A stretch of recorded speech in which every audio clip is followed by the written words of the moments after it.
योगी सरकार में दबंगों का बोलबाला, दलित की जमीन पर कब्जा। बिलसी तहसील के गांव तिगोड़ा ईसापुर का मामला।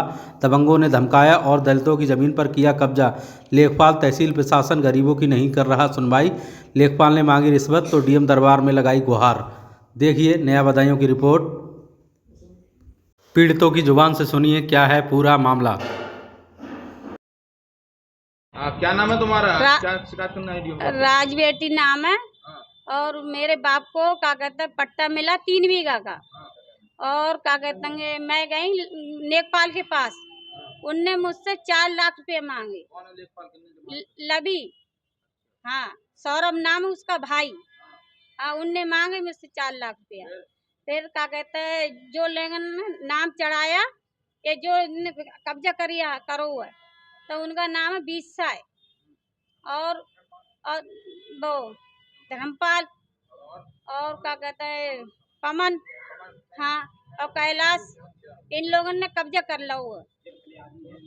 अरे जे कानी गो है भले आदमी।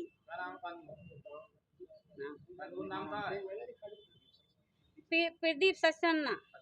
हाँ, इनने हमारे साथ क्या कहते हैं लाओ गरीब की हमारी सुनिए मदद करी है और इनने कुछ लेन देन मेरे साथ में नहीं करा है। हाँ, और झूठो आरोप लगा रहे हैं ये कानी गोए पे। प्रदीप सक्सेना कानी गोए पे कि पैसा लिया है तुमने तब करिए झूठे बोल के। हाँ, मुझसे 1 रुपया भी नहीं लिया है इन लोगों ने। हाँ, और मैं हाँ तहसील में मैंने चढ़वाई तो इनने खाली कर दिया। बोले तुम कहीं भाज लो, नहीं हो सकती तुम्हारी जमीन। अब आज डीएम साहब क्या आई शिकायत दी है, क्या कही? बस यही कही जा कि हमारे बाप की जमीन माँ की बाप की लड़की को मिलना चाहिए, हक है लड़की को। हाँ, जबरी कब्जा करूँगा। 20 साल ने और वो बेड़िया के हैं, वो ठाकुर साहब हैं, पत्रकार हैं, वो मतलब ले फिर रहे हैं, सबको लिए खाली मतलब फर्जी कागज दिखा फिर रहे हैं जहाँ रही है। तहसील में शिकायत करी, उन्होंने सुनी ना मेरी था। अच्छा। और जो खाने को मिले मेरे लिए सर बहुत बढ़िया मिले हैं। इन्होंने मुझसे कुछ ना लेन देन किया है ना कुछ किया है और मेरे काम उन्होंने बढ़िया किया है। और इन पे झूठा आरोप लगाया है कि जो मांग रहे हैं वो मांग रहे हैं, इन्होंने मुझसे कुछ ना मांगा है और मेरे साथ दे रहे हैं, बेचारे गरीब आदमी हैं। डीएम साहब क्या है, क्या कही है शिकायत? अब यही कहिए मेरा हक मुझे मिलना चाहिए, मेरे बच्चों को मिलना चाहिए। तो जिसकी जमीन है उनका क्या नाम है? उनका जमीन भी उनका नाम है ना, उनका जमीन है गनू नाम है।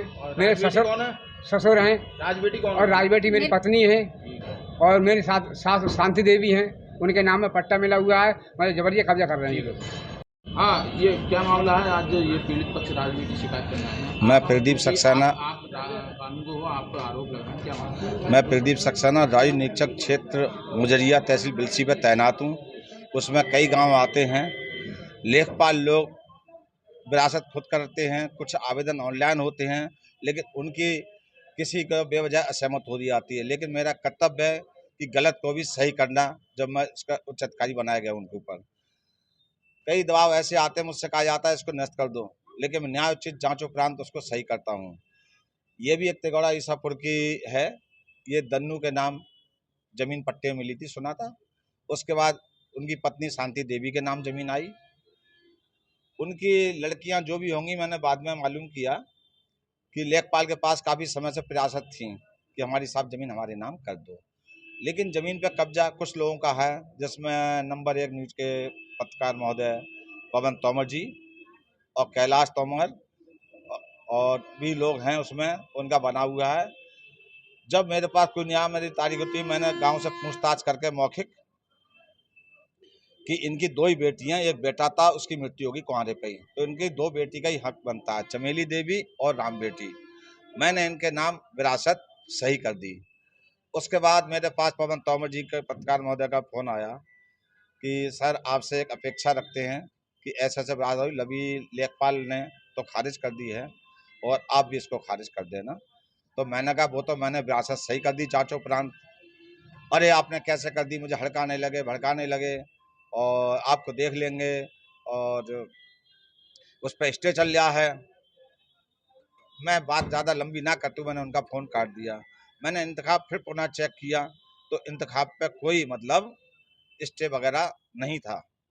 और बार बार मेरे उल्टी सीधी फंसा के न्यूज़ निकाल कर आरोप लगाकर कि आजकल सही मदद भी करना एक न्यायोचित नहीं है और मैंने कोई लेन देन नहीं किया, जिसका पीड़ित पक्ष भी मेरी लिए कह रहा है कि ऐसे लोग बहुत ही कम मिलते हैं जो न्याय दिलाते हैं।